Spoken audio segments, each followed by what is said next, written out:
Ako ay may handog na isang munting tula para sa kapwa ko estudyante na ang pamagat nito ay pagod ka na ba?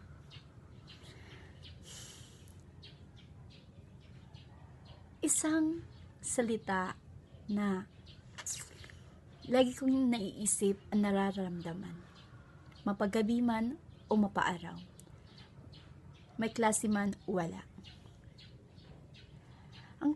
Ang makaramdam ng pagod ay hindi na ordinaryong bagay, sapagkat ito talaga ang buhay.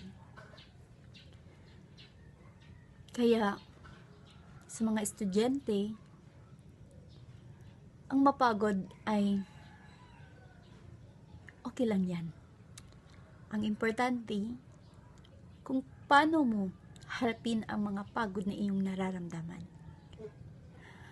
Ang masasabi ko lang, kung pagod ka na, magpahinga ka. Ngunit huwag kang sumuko.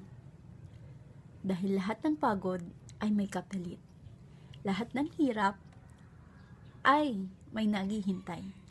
Tulad ng isang ulan at bagyo.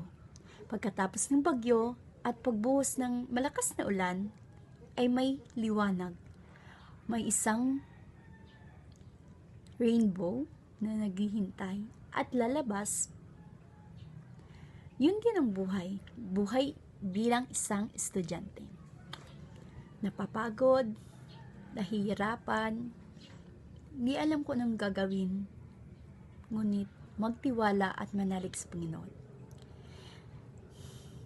Ilagas sa Kanya ang lahat. Lahat ng iyong mga nararamdaman, nararanasan ay mapawawi at mapapalitan ng saya sa balang araw. Kaya laban, huwag kang sumuko. Keep on going! Graduate tayo at mabibigyan natin ng magandang kinabusakasan ang ating pamilya, lalong-lalo na ang ating mga sarili. Kaya, never give up.